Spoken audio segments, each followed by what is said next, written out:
അസ്സലാമു അലൈക്കും വറഹ്മത്തുള്ളാഹി വബറകാതുഹു.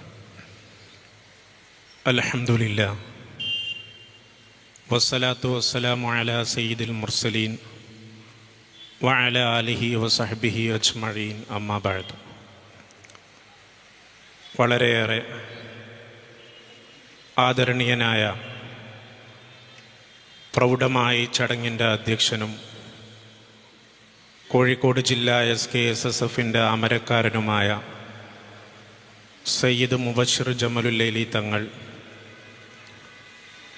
വേദിയിലിരിക്കുന്ന പ്രാർത്ഥന കൊണ്ട് ഈ മഹനീയമായ സംഗമത്തിന് സമാരംഭം കുറിച്ച സമസ്ത കേരള ജംഇയ്യത്തുൽ ഉലമയുടെ കേന്ദ്ര മുശാവറ അംഗം ഷെയ്ഖുന ഒളവണ്ണ ഉസ്താദ്, അഭിവന്ദ്യനായ സയ്യിദ് സനാഉല്ലാ തങ്ങൾ, സയ്യിദ് മിർബാത്ത് തങ്ങൾ ഉൾപ്പെടെയുള്ള സാദാത്യങ്ങളെ, SKSSFൻ്റെ സംസ്ഥാന കാര്യദർശി ബഹുമാന്യനായ OP അഷ്റഫ് ഉൾപ്പെടെയുള്ള നേതാക്കളെ, പണ്ഡിതന്മാരെ, ജില്ലയുടെ അഷ്ടദിക്കുകളിൽ നിന്ന് സമസ്ത കേരള ജംഇയ്യത്തുൽ ഉലമയുടെ വിദ്യാർത്ഥി പടയണി SKSSFൻ്റെ വിളിയാളം കേട്ടുകൊണ്ട് ഓർമ്മകൾ അലതുല്ലുന്ന ഈ കോഴിക്കോട് മുതലക്കുളം മൈതാനിയിൽ എത്തിച്ചേർന്നിരിക്കുന്ന സഹൃദയരെ, അല്ലാഹു സുബ്ഹാനഹു തആല നമ്മുടെ ഈ സംഗമം നമ്മിൽ നിന്നും സ്വീകരിക്കുമാറാകട്ടെ. അവന് പൊരുത്തമുള്ള സച്ചരിതരായ വിശ്വാസികളുടെ കൂട്ടത്തിൽ അല്ലാഹു നമ്മെ ഉൾപ്പെടുത്തുമാറാകട്ടെ. നമ്മിൽ നിന്ന് വിട പറഞ്ഞു പോയ നമ്മുടെ വേണ്ടപ്പെട്ടവർ, ഉസ്താദുമാർ, കഴിഞ്ഞ കാലങ്ങളിൽ ഈ മഹത്തായ ആദർശത്തെ ഒരു പോറലുമേൽക്കാതെ നമ്മുടെ കരങ്ങളിലേക്ക് ഏൽപ്പിക്കാൻ വേണ്ടി അഹോരാത്രം പരിശ്രമിച്ച പൂർവ്വസൂരികൾ, അവരുടെയെല്ലാം ഖബറിടങ്ങളെ, ബർസഖിയായ ലോകത്തെ അല്ലാഹു ജന്നാത്താക്കി നൽകട്ടെ. ആമീൻ യാ റബ്ബൽ ആലമീൻ. കഴിഞ്ഞ ഒരു നൂറ്റാണ്ടോടടുക്കുന്ന കാലമായി കേരളീയ മുസ്ലിം ഉമ്മത്തിന് ആത്മീയ വൈജ്ഞാനിക നഭോമണ്ഡലങ്ങളിൽ അനിഷേധ്യമായ നേതൃത്വം നൽകിക്കൊണ്ടിരിക്കുന്ന തുല്യതയില്ലാത്ത പ്രസ്ഥാനമാണ് സമസ്ത കേരള ജംഇയ്യത്തുൽ ഉലമ. ആ പ്രസ്ഥാനത്തിൻ്റെ ഏറ്റവും പ്രധാനപ്പെട്ട പോഷക ഘടകങ്ങളിൽ ഒന്നാണ് SKSSF.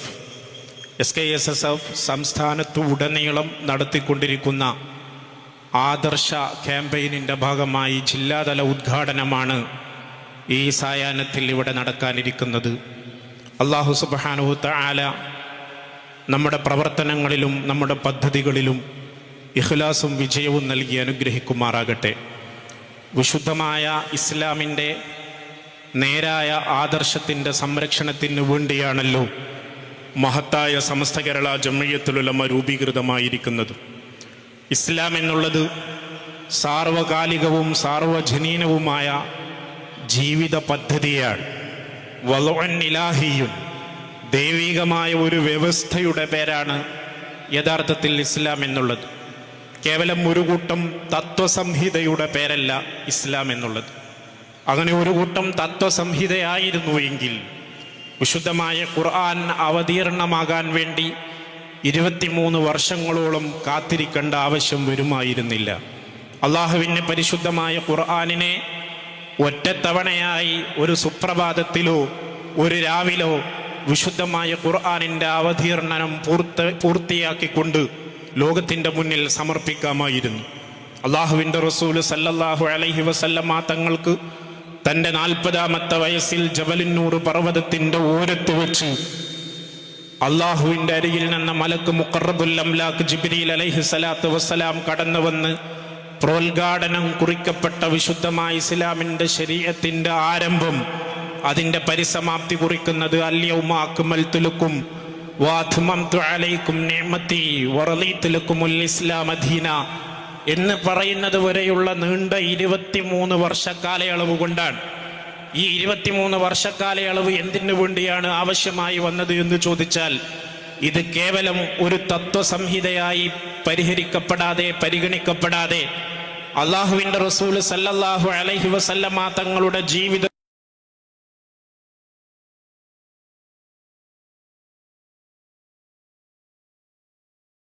വിശദീകരിക്കാൻ വേണ്ടിയിട്ടാണ്.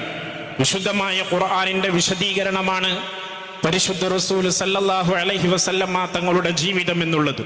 പരിശുദ്ധമായ ഖുർആനിൻ്റെ വ്യാഖ്യാനമാണ് പരിശുദ്ധ റസൂൽ സല്ലല്ലാഹു അലൈഹി വസല്ലമ തങ്ങളുടെ തിരു ഹദീസ് എന്നുള്ളത്. അതുകൊണ്ട് ആ 23 വർഷക്കാലയളവ് കൊണ്ട് പൂർത്തീകരിക്കപ്പെട്ടിരിക്കുന്ന ലോകാവസാനം വരെ കടന്നു വരുന്ന സർവ്വ മനുഷ്യർക്കും ഈ പ്രപഞ്ചത്തിനുമുള്ള താളത്തിന്റെ പേരാണ്, ജീവിത പദ്ധതിയുടെ പേരാണ് വിശുദ്ധമായ ഇസ്ലാം എന്നുള്ളത്. അള്ളാഹുവിന്റെ റസൂൽ സല്ലല്ലാഹു അലൈഹി വസല്ലമ തങ്ങൾ പരിശുദ്ധമായ മദീനത്തുൽ മുനവ്വറയിൽ ജീവിച്ചു കൊണ്ടിരിക്കുന്ന കാലഘട്ടത്തിൽ തന്നെ അറബിക്കടലിലെ കാറ്റിലും കൂളിലും കെട്ടുപോകാതെ വിശുദ്ധമായ ഇസ്ലാമിന്റെ ദീപശിഖ ഏറ്റുവാങ്ങാൻ സൗഭാഗ്യം ലഭിച്ച പ്രദേശമാണ് ഈ മലയാളക്കര എന്നുള്ളത്. അള്ളാഹുവിന്റെ റസൂൽ സല്ലല്ലാഹു അലൈഹി വസല്ലമ തങ്ങളുടെ നിർദ്ദേശപ്രകാരം ലോകത്തിന്റെ വിവിധങ്ങളായ ഭാഗങ്ങളിലേക്ക്, അഷ്ടദിക്കുകളിലേക്ക് വിശുദ്ധമായ ഇസ്ലാമിന്റെ പ്രബോധന പ്രവർത്തനങ്ങളുമായിട്ട് ആയിരക്കണക്കിന് സഹാബത്ത് കടന്നുപോയിട്ടുണ്ട്. ആ കാലങ്ങളിലെല്ലാം വിശുദ്ധമായ ഇസ്ലാമിന്റെ ഋജുവായ മാർഗം, കളങ്കമില്ലാത്ത കലർപ്പില്ലാത്ത ആദർശം തലമുറകളായിട്ട് നമ്മുടെ ഈ മലയാളത്തിന്റെ മണ്ണിലും കൈമാറ്റം ചെയ്യപ്പെട്ടിട്ടുണ്ട്.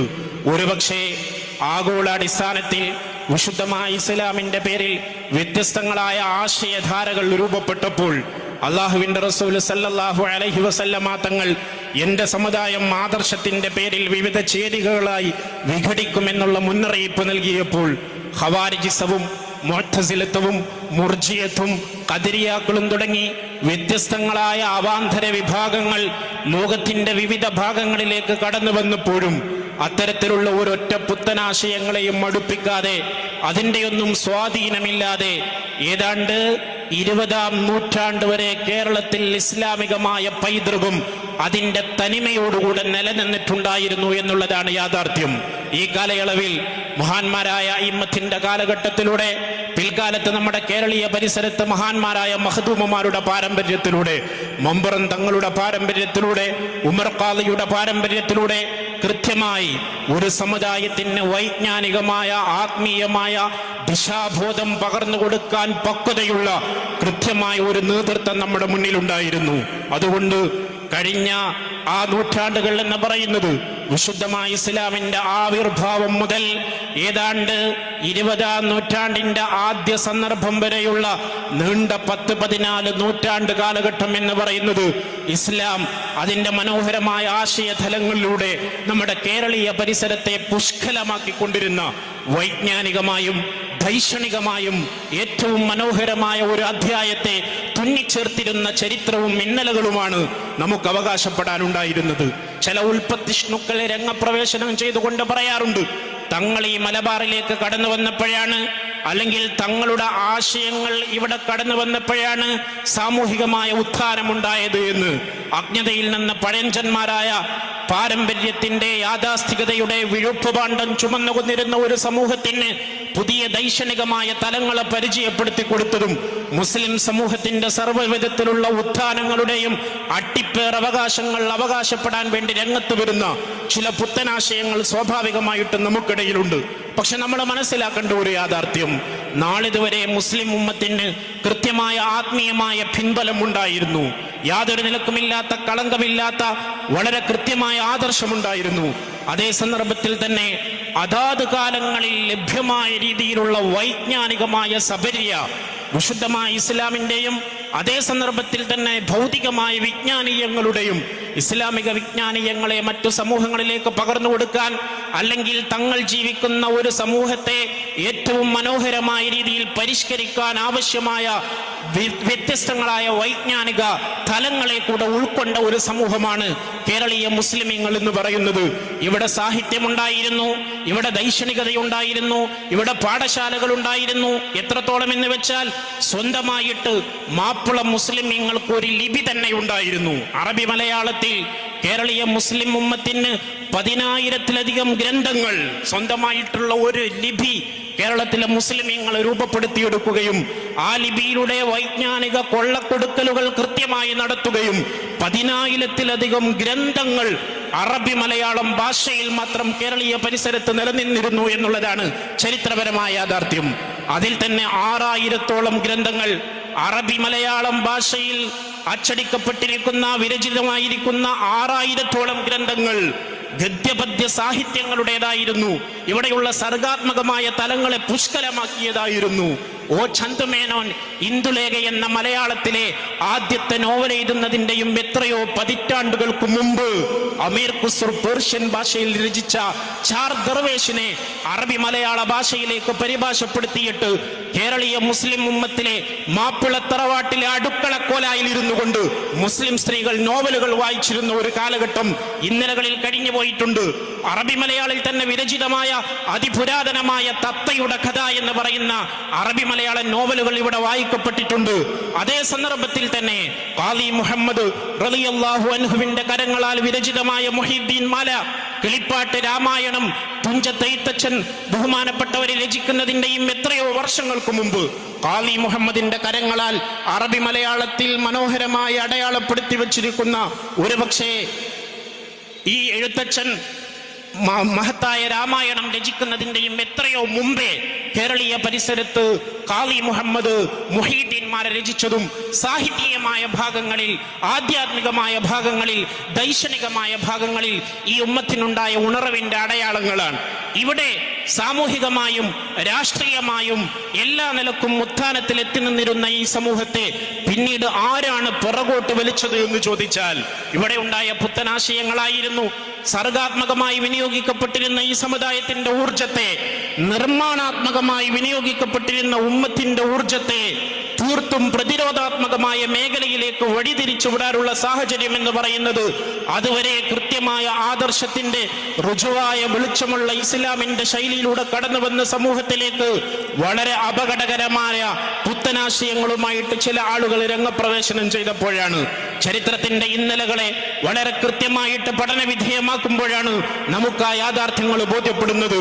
കേരളത്തിലുള്ള ഇസ്ലാഹി പ്രസ്ഥാനം, മുജാഹിദ് പ്രസ്ഥാനം, ജമാഅത്തെ ഇസ്ലാമി ഉൾപ്പെടെയുള്ള വഹാബിസത്തിൽ നിന്ന് ഉരുത്തിരിഞ്ഞു വന്നിരിക്കുന്ന സർവ്വ ആശയധാരകളും കേരളത്തിലേക്ക് കടന്നു വന്നിരിക്കുന്നത് 18-ാം നൂറ്റാണ്ടിൽ ഈജിപ്തിൽ ജീവിച്ചിരുന്ന മുഹമ്മദ് റഷീദ് റിളയുടെയും ജമാലുദ്ദീൻ അഫ്ഗാനിയുടെയും മുഹമ്മദ് അബ്ദുവിന്റെയും ആശയതലങ്ങളിൽ നിന്നാണ്. കേരളീയ മുസ്ലിം ഉമ്മത്തിന്റെ വൈജ്ഞാനികമായ പൈതൃകം പരിശുദ്ധ റസൂൽ സല്ലല്ലാഹു അലൈഹി വസല്ലമ തങ്ങൾ വരെ നീണ്ടു നിൽക്കുമ്പോൾ ഇവിടെയുള്ള ഉൽപ്പത്തിഷ്ണുക്കളായ ബിദഅകളായ വഹാബിസത്തിന്റെ ആശയധാരയുടെ അടിവേരുകൾ പരകിപ്പോയാൽ അത് ചെന്നെത്തുന്നത് മാസോണിസത്തിന്റെ ചാരന്മാരായ ഇന്ന് നമ്മളിവിടെ സംസാരിച്ചു കൊണ്ടിരിക്കുന്ന വേളയിലും ലോകത്തിതുവരെ തുല്യതയില്ലാത്ത ക്രൂരതയുടെ ഏറ്റവും ഭീകരമായ അധ്യായങ്ങൾ അനുദിനം തുന്നിച്ചേർത്തുകൊണ്ട് ഫലസ്തീൻ എന്ന് പറയുന്ന പാവപ്പെട്ട ജനതയുടെ മേൽ ഇസ്രായേൽ നടത്തിക്കൊണ്ടിരിക്കുന്ന ക്രൂരതകൾ കണ്ടുകൊണ്ടാണ് ഇന്ന് ശിശുദിനമാണ്. ഈ ദിനത്തിലും ലോകത്തിന്റെ മറ്റൊരു ഭാഗത്തു ഒറ്റ വർഷം കൊണ്ട് ഇസ്രായേൽ കൊന്നൊടുക്കിയിരിക്കുന്നത് 18,000 കുഞ്ഞുങ്ങളെയാണ്. എത്രയോ കുട്ടികൾക്ക് മാതാപിതാക്കൾ നഷ്ടപ്പെട്ടു പോയപ്പോൾ, ലക്ഷക്കണക്കിന് മനുഷ്യർക്ക് കിടപ്പാടം നഷ്ടപ്പെട്ടു പോയപ്പോൾ, 10,000-കണക്കിന് മനുഷ്യர்கள் മിസൈലുകളുടെയും ബോംബിങ്ങിന്റെയും ഇടയിൽ ചെതറിത്തെറിച്ചു പോയപ്പോൾ ഇസ്രായേലിന്റെ ഏറ്റവും ക്രൂരമായ ഈ ചെയ്തികൾക്ക് അവസരമൊരുക്കി കൊടുത്ത ഫലസ്തീൻ എന്ന് പറയുന്ന മുസ്ലിം ഉമ്മത്തിന്റെ രാഷ്ട്രത്തെ ഈ ജൂതരാഷ്ട്രമായിട്ട് വിഭജിച്ചു നൽകാൻ വേണ്ടി ബ്രിട്ടന് വേണ്ട എല്ലാവിധ സൗകര്യങ്ങളും ചെയ്തു കൊടുത്ത പാശ്ചാത്യ ചിന്തയുടെയും അതേപോലെ തന്നെ സിയോണിസത്തിന്റെയും ഉപോൽപലകമായി ലോകത്തിലെ ഏറ്റവും വലിയ the largest world wide secret society എന്ന് എൻസൈക്ലോപീഡിയ ബ്രിട്ടാനിക്ക രേഖപ്പെടുത്തി വെച്ച ലോകത്തിലെ ഏറ്റവും വലിയ ചാര സംഘടനയായ മാസോണിസത്തിന്റെ ഈജിപ്തിലെ വക്താക്കളായിരുന്ന റഷീദ് റിള, മുഹമ്മദ് അബ്ദു, ജമാലുദ്ദീൻ അഫ്ഗാനി, ഈ മൂന്നാളുകളിലേക്കാണ് കേരളത്തിൽ നിന്ന് സമാധാന സമ്മേളനം നടത്തിയിട്ടും ഏതൊക്കെ രീതിയിൽ സമൂഹത്തിൽ തങ്ങളുടെ വൈകൃതമായ മുഖങ്ങളെ മറച്ചു വെക്കാനുള്ള ശ്രമങ്ങൾ നടത്തിയ ഇത്തരത്തിലുള്ള ഉൽപ്പത്തിഷ്ണുങ്ങളുടെ പാരമ്പര്യം കടന്നു ചെല്ലുന്നത്. വിശുദ്ധമായ ഇസ്ലാമിനെ സായുധ പോരാട്ടത്തിലൂടെ തകർക്കാൻ കഴിയില്ല എന്ന തിരിച്ചറിവുണ്ടായപ്പോൾ ഈ ഉമ്മത്തിനെ ആദർശപരമായി ഭിന്നിപ്പിക്കുക എന്ന ഓറിയന്റിന്റെ അജണ്ടകളെ, ഓറിയന്റിസത്തിന്റെ താല്പര്യങ്ങളെ, പാശ്ചാത്യപരമായ താല്പര്യങ്ങളെ ഏറ്റവും അർത്ഥത്തിൽ സമൂഹത്തിൽ സമർപ്പിക്കാൻ വേണ്ടിയിട്ട് ആ ദൗത്യം ഏറ്റെടുത്ത മാസോണിസത്തിന്റെ വക്താക്കളായിരുന്നു ജമാലുദ്ദീൻ അഫ്ഗാനിയും റഷീദ് റിളയും മുഹമ്മദ് അബ്ദുവും എന്ന് പറയുന്നത്. മുഹമ്മദ് ബിൻ അബ്ദുൽ വഹാബ് 18-ാം നൂറ്റാണ്ടിൽ സൗദിയയിലെ വിവിധ പ്രദേശങ്ങളിലായി ആവിഷ്കരിച്ചു വന്ന 14-ാം നൂറ്റാണ്ടിൽ ജീവിച്ച ഇബ്നു തൈമിയയുടെ ആശയങ്ങളെ കൂടുതൽ തീവ്രമായി കൊണ്ട് വിദണ്ഡമായ വാദങ്ങളെ സമൂഹത്തിൽ കടത്തിവിട്ടിട്ട് ഇസ്ലാമിനെ ഏറ്റവും മോശപ്പെട്ട അർത്ഥത്തിൽ ചിത്രീകരിച്ച് ആയിരക്കണക്കിന് 10,000-കണക്കിന് വിശ്വാസികളെ ഇസ്ലാമിന്റെ ഇതിവൃത്തത്തിൽ നിന്ന് പുറത്താക്കിയ മുഹമ്മദ് ഇബ്നു അബ്ദുൽ വഹാബിന്റെ ആശയത്തെ, റാഡിക്കൽ വഹാബിസത്തെ യുക്തിവാദത്തിന്റെ ചേരുവകൾ ചേർത്തുകൊണ്ട് ലിബറൽ വഹാബിസമാക്കിക്കൊണ്ട് ഈജിപ്ത് വഴിയാണ് കേരളത്തിലേക്ക് വഹാബി ആശയങ്ങൾ കടന്നു വരുന്നത്. റഷീദ് റിളയുടെ തഫ്സീറുൽ മനാർ എന്ന് പറയുന്ന ഗ്രന്ഥത്തിന്റെ നിരന്തര വായനക്കാരനായിരുന്ന വക്കം അബ്ദുൽ ഖാദിർ മൗലവിയാണ് ആദ്യമായിട്ട് യാതൊരു നിലക്കുള്ള ആശയപരമായ വൈജാത്യങ്ങളുമില്ലാതെ രുജുവായ മാർഗത്തിലൂടെ മുന്നോട്ട് പോയിക്കൊണ്ടിരുന്ന മുസ്ലിം ഉമ്മത്തിന്റെ ഇടയിലേക്ക് ആദ്യമായിട്ട് വിഘടനവാദം കടന്നു വരുന്നത്. തൗഹീദിന്റെ പേരിൽ ഈ ഉമ്മത്തിനെ വിഭജിച്ചത്, വിശുദ്ധമായ ഇസ്ലാമിന്റെ ആദർശത്തിന്റെ പേരിൽ ഇല്ലാ കഥകൾ പടച്ചുണ്ടാക്കിയിട്ട് വ്യത്യസ്തങ്ങളായ നിർവചനങ്ങൾ പടച്ചുണ്ടാക്കിയിട്ട് മുസ്ലിം ഉമ്മത്തിന്റെ വിശ്വാസത്തെ തന്നെ ചോദ്യം ചെയ്ത സാഹചര്യത്തിൽ ഇത്രയും കാലം കഴിഞ്ഞ 14 നൂറ്റാണ്ടുകളോളം ഗ്രന്ഥരചനയിൽ മുഴുകിയിരുന്ന എന്റെ പ്രിയപ്പെട്ടവരെ, ഞാൻ സൂചിപ്പിച്ചല്ലോ, കഴിഞ്ഞ വർഷക്കാലയളവിൽ കേരളീയ പരിസരത്ത് അറബി മലയാളം എന്ന ലിപിയിൽ മാത്രം 10,000-കണക്കിലധികം ഗ്രന്ഥങ്ങൾ രചിക്കപ്പെട്ടപ്പോൾ മഖ്ദൂമുമാരുടെയും ഉമർ ഖാദിയുടെയും നമ്മുടെ കഴിഞ്ഞകാല പണ്ഡിതന്മാരുടെയും പാരമ്പര്യങ്ങളിൽ 100-കണക്കിന് ഗ്രന്ഥങ്ങൾ രചിക്കപ്പെട്ടപ്പോൾ ഖാദി മുഹമ്മദ് മാത്രം 500-ലധികം ഗ്രന്ഥങ്ങൾ രചിക്കപ്പെട്ടപ്പോൾ ഈ രചനാ പാടവമുണ്ടായിരുന്ന ഒരു സമൂഹം വൈജ്ഞാനികമായ സബരിയയിൽ നിർമ്മാണാത്മകമായ മേഖലയിൽ ഊർജം ചെലവഴിച്ചിരുന്ന ഒരു ഉമ്മത്തിന്റെ സകലമാന ഊർജങ്ങളെയും പിന്നീട് വിശ്വാസത്തിന്റെ പ്രതിരോധാത്മകമായ മേഖലയിലേക്ക് തിരിച്ചുവിടാനുള്ള സാഹചര്യമുണ്ടായത്, ഉമ്മത്തിനെ പിന്നോട്ട് വലിക്കുന്ന സാഹചര്യമുണ്ടായത് അപകടകരമായ ഇത്തരത്തിലുള്ള ആശയങ്ങൾ നമ്മുടെ കേരളീയ പരിസരത്തേക്ക് കടന്നു വന്നപ്പോഴാണ്. ഈ വാദഗതികൾ തുടർന്നു പോയാൽ അടിസ്ഥാനപരമായ അസ്തിത്വം തന്നെ ചോദ്യം ചെയ്യപ്പെടുമ്പോൾ ഉമ്മത്തിന്റെ വിശ്വാസത്തെ കാത്തു സൂക്ഷിക്കണമെന്ന കൃത്യമായ ബോധത്തിന്റെ അടിസ്ഥാനത്തിലാണ് പാങ്ങിൽ അഹമ്മദ് കുട്ടി മുസ്ലിയാർ നവ്വറല്ലാഹു മർഖദ മഹാനുഭാവൻ കോയാമുട്ടി മുസ്ലിയാരുടെ അരികിലേക്ക് ഖാദിരിയ്യ തരീഖത്തിന്റെ ശൈഖായ തന്റെ ഗുരുവിന്റെ അരികിലേക്ക് കടന്നു ചെന്നുകൊണ്ട് ഒരു പണ്ഡിത കൂട്ടായ്മ രൂപീകരിക്കേണ്ട ആവശ്യകതയെ കുറിച്ച് പറയുന്നത്. മഹാനായ കോയാമുട്ടി മുസ്ലിയാർ നവ്വറല്ലാഹു മർഖദ വയോധികനായ ഖാദിരിയ്യ തരീഖത്തിന്റെ ശൈഖായ അദ്ദേഹം നിലവിലുള്ള സാഹചര്യത്തിൽ കേരളത്തിലുള്ള ഉലമാഇനെ ഒരുമിച്ച് കൂട്ടിയിട്ട് ഒരു സംഘടിത രൂപമുണ്ടാക്കിയിട്ട് ബിദ്അത്തിന്റെ കരിനാഗങ്ങളെ പ്രതിരോധിക്കാൻ അതിനു വേണ്ടിയിട്ടുള്ള തടയണ കെട്ടാനുള്ള ശ്രമങ്ങൾ അനിവാര്യമാണ് എന്ന് മനസ്സിലാക്കുകയും എന്റെ പ്രായാധിക്യം കാരണത്താൽ നിങ്ങളുടെ കൂടെ വരാൻ, നിങ്ങളിൽ ഒരുവനായി ഇറങ്ങി നടക്കാൻ എന്റെ പ്രായാധിക്യം എന്നെ അനുവദിക്കാത്തത് കൊണ്ട് എന്റെ മകൻ മുഹമ്മദ് അബ്ദുൽ ബാരിയെ ഞാനിതാ നിങ്ങൾക്ക് ഏൽപ്പിച്ചു തരുന്നു എന്ന് പറഞ്ഞ് മഹാനായ സമസ്ത കേരള ജംഇയ്യത്തുൽ ഉലമയുടെ ഒരു കാലഘട്ടത്തിലെ പ്രസിഡന്റ് ആയിരുന്ന വാളക്കുളം മുഹമ്മദ് അബ്ദുൽ ബാരി മുസ്ലിയാരെ കൂടെ പറഞ്ഞയച്ചു. കേരളത്തിന്റെ ഗ്രാമാന്തരങ്ങളിലൂടെ തെരുവീതികളിലൂടെ സമസ്ത കേരള ജംഇയ്യത്തുൽ ഉലമ എന്ന് പറയുന്ന മഹത്തായ ഈ പ്രസ്ഥാനത്തെ കെട്ടിപ്പടുക്കുകയായിരുന്നു. 1945 വരെയുള്ള ഏതാണ്ട് കാര്യവട്ടം സമ്മേളനം നടക്കുന്നത് വരെയുള്ള 1-2 പതിറ്റാണ്ടുകളോളം സമസ്ത കേരള ജംഇയ്യത്തുൽ ഉലമയുടെ ഏറ്റവും പ്രധാനപ്പെട്ട ദൗത്യം എന്ന് പറഞ്ഞാൽ പ്രതിരോധം തന്നെയായിരുന്നു. വിശ്വാസത്തെ ചോദ്യം ചെയ്തിരുന്ന ഈ സാഹചര്യത്തിൽ ഉമ്മത്തിന്റെ ഉലമാഇന്റെ ഏറ്റവും പ്രധാനപ്പെട്ട ഊർജത്തെ മുഴുവനും ആ വിശ്വാസത്തെ ഒരാൾക്കും പോറലേൽപ്പിക്കാൻ അനുവദിക്കാത്ത വിധത്തിൽ സംരക്ഷിച്ചു നിർത്തുക എന്നുള്ള മഹത്തായ ദൗത്യമാണ് ഉലമാ നിർവഹിച്ചു പോന്നിരിക്കുന്നത്. അതുകൊണ്ട് തന്നെ മുസ്ലിം ഉമ്മത്തിന്റെ സാമൂഹികമായ ഉത്ഥാനത്തെ, മുസ്ലിം ഉമ്മത്തിന്റെ രചനാ പാടവത്തെ തടയണയിട്ടതിന്റെ ഏറ്റവും പ്രധാനപ്പെട്ട ഉത്തരവാദികൾ ആരാണ് എന്ന് ചോദിച്ചാൽ ഏറ്റവും സ്വച്ഛന്തമായ ഒരു പുഴ പോലെ ഏറ്റവും മനോഹരമായി മുന്നോട്ടൊഴുകിക്കൊണ്ടിരുന്ന ഈ സമൂഹത്തിൽ ചിത്രതയുടെ വർത്തമാനങ്ങൾ ഉണ്ടാക്കിയിട്ട് മുസ്ലിം സമുദായത്തെ വിഭജിക്കാൻ ശ്രമിച്ച ഉൽപ്പത്തിഷ്ണുക്കളായ വഹാബിസം ഉൾപ്പെടെയുള്ള മൗദൂദിസം ഉൾപ്പെടെയുള്ള ആശയധാരകളാണെന്ന് നമ്മൾ തിരിച്ചറിയേണ്ടതുണ്ട്. അവിടെ നിന്ന് അങ്ങോട്ട് അല്ലാഹുവിന്റെ റസൂൽ സല്ലല്ലാഹു അലൈഹി വസല്ലമ തങ്ങൾ പ്രബോധനം ചെയ്ത കൃത്യമായ ഇസ്ലാമിനെ പരിചയപ്പെടുത്തുന്ന അതേ സന്ദർഭത്തിൽ മഹത്തായ സമസ്ത കേരള ജംഇയ്യത്തുൽ ഉലമ വ്യത്യസ്തങ്ങളായ മേഖലകളിൽ ഈ സമുദായത്തിന്റെ പ്രശ്നങ്ങളിൽ കൃത്യമായ ഇടപെടലുകൾ നടത്തുന്നത് കാണാം. ഇന്ന് നവംബർ 14 ഇന്ന് സമസ്ത കേരള ജംഇയ്യത്തുൽ ഉലമയുടെ ഭരണഘടന നിലവിൽ വന്നതിന്റെ 90-ാം വാർഷികം പൂർത്തിയാകുന്ന ദിവസമാണ്.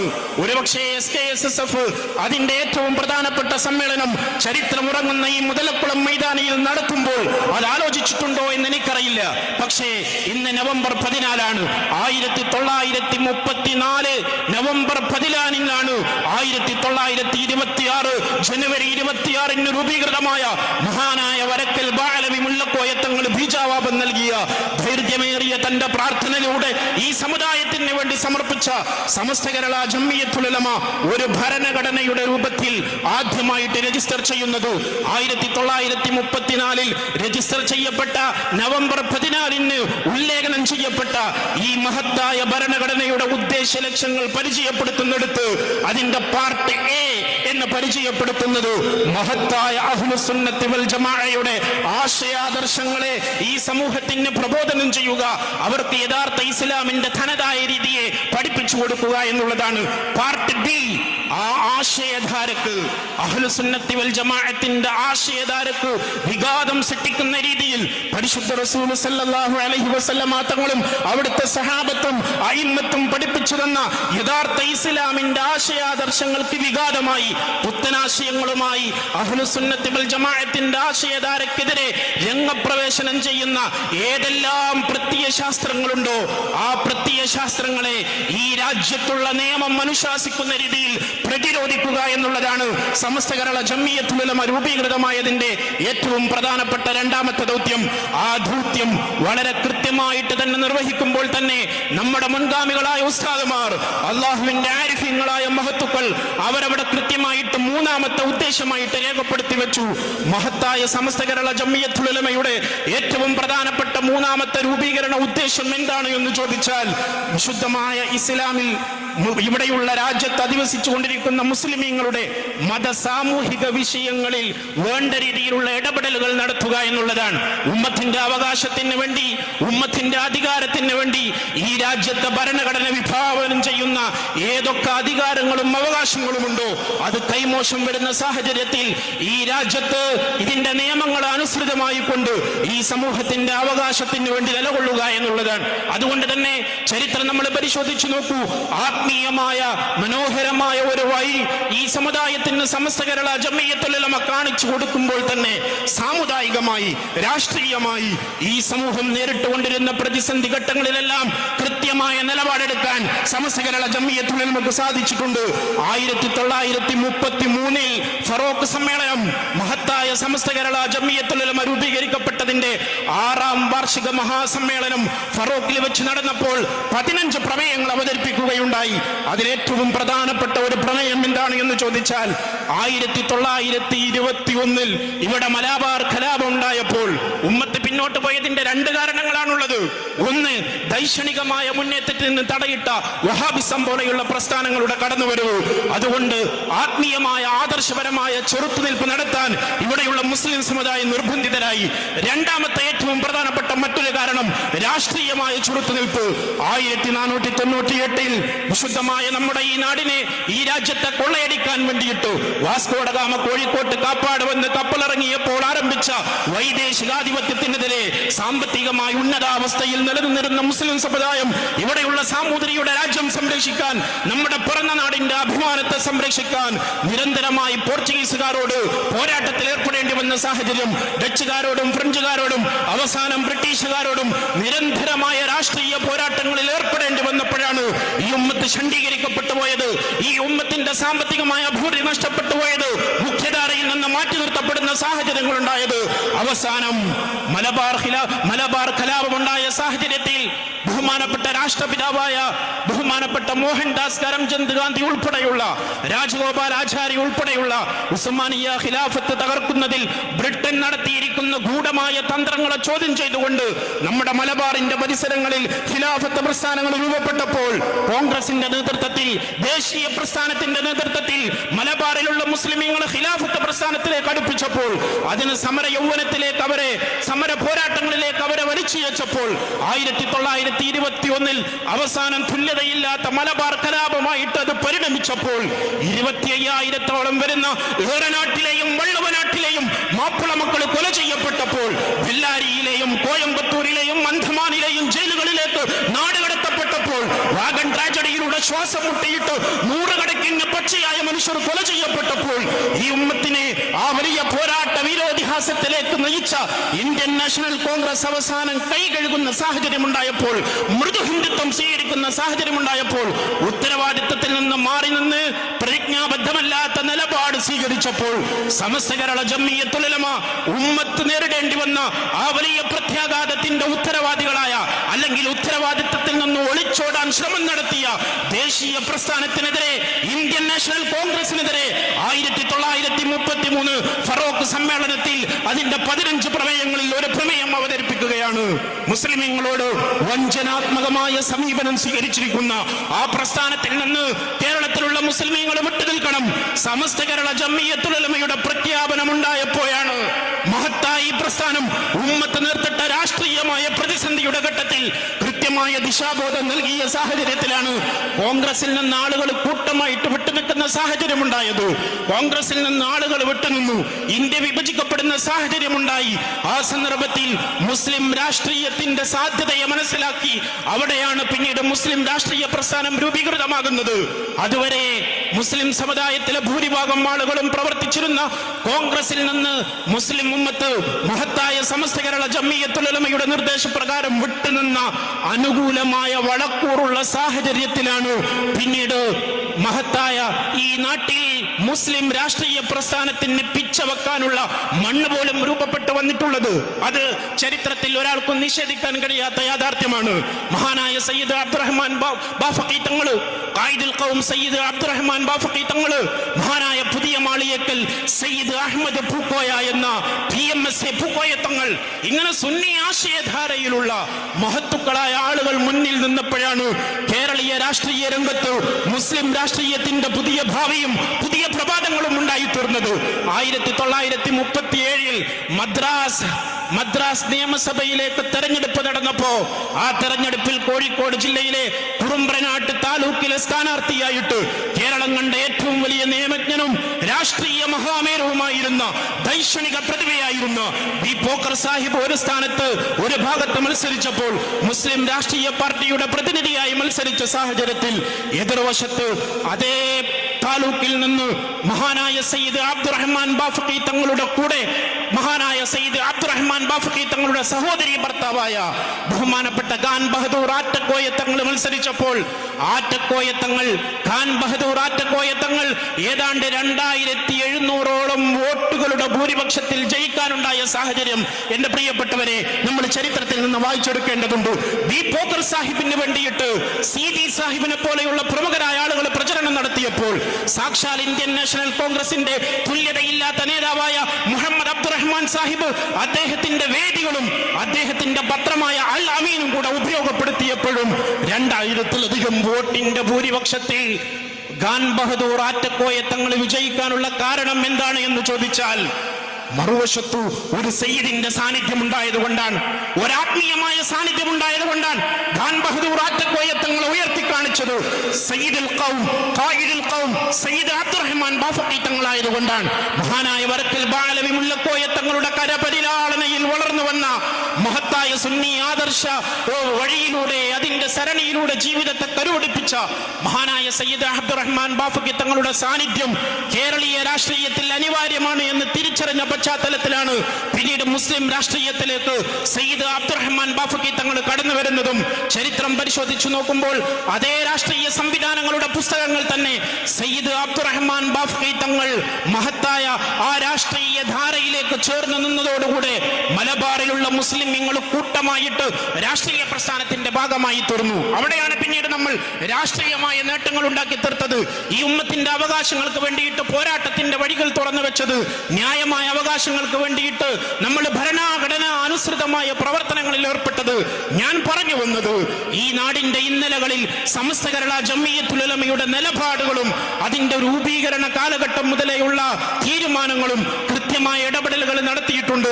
ആ ആശയം മഹത്തായ സമസ്ത കേരള ജംഇയ്യത്തുൽ ഉലമയുടെ മനോഹരമായ ആദർശം ഒരു കളങ്കവുമില്ലാതെ ഇന്ന് നവംബർ 14-ന് 90 വർഷം പൂർത്തിയാകുമ്പോഴും രൂപീകരണ സന്ദർഭത്തിൽ ഏതൊരാദർശത്തിന് വേണ്ടിയാണോ ഏതൊരാവശ്യത്തിന് വേണ്ടിയാണോ ഇത് നിലവിൽ വന്നത് അതേ ആവശ്യത്തിന് വേണ്ടി കേരളത്തിൽ തുല്യതയില്ലാതെ 100 വർഷം വർഷം പൂർത്തിയാകാനിരിക്കുകയാണ്. ആ മഹത്തായ പ്രസ്ഥാനത്തിന്റെ ആശയധാരയോടുകൂടെ ചേർന്ന് നിൽക്കാൻ നമ്മളെ കൊണ്ട് സാധിക്കണം. എന്തൊക്കെ വിഘടനവാദങ്ങൾ, എന്തൊക്കെ വിദണ്ഡവാദങ്ങൾ ഈ ആദർശത്തിനെതിരെ വന്നാലും ഏറ്റവും പ്രധാനപ്പെട്ടത് മഹത്തായ നമ്മുടെ ആദർശമാണ്. പരിശുദ്ധ റസൂൽ സല്ലല്ലാഹു അലൈഹി വസല്ലം തങ്ങളുടെ അരികിലേക്ക് ആദർശത്തിൽ നിന്ന് പിന്മാറുന്നതിന്റെ പാരിതോഷികമായി നിന്റെ ഏകദൈവ വിശ്വാസത്തിൽ നിന്ന് നീ പിന്മാറാൻ ഒരുക്കമാണെങ്കിൽ നിനക്ക് സർവ്വതും നൽകാം. ഈ ആശയധാരയിൽ നിന്ന് വിട്ടുനിൽക്കണമെന്ന നിരന്തരമായ ശത്രുക്കളുടെ പ്രലോഭനങ്ങളും ഭീഷണികളും ഉണ്ടായപ്പോൾ പരിശുദ്ധ റസൂൽ സല്ലല്ലാഹു അലൈഹി വസല്ലം തങ്ങൾ പറഞ്ഞ അതിമനോഹരമായ ഒരു വചനമുണ്ട്. ചരിത്രത്തിൽ തങ്കലിപികളാൽ ഉല്ലേഖനം ചെയ്യപ്പെട്ട ഒരു പ്രഖ്യാപനമുണ്ട്. ലൗ വലഉ ശംസ ഫീ യമീനി വൽ ഖമറ ഫീ യസാരി അലാ അൻ നത്രുക ഹാദൽ അംറ മാ ഫഅൽതു ഹകദാ ഹത്താ യുദ്ഹിറഹു അല്ലാഹു ഔ ഉഹ്ലിക ദൂന.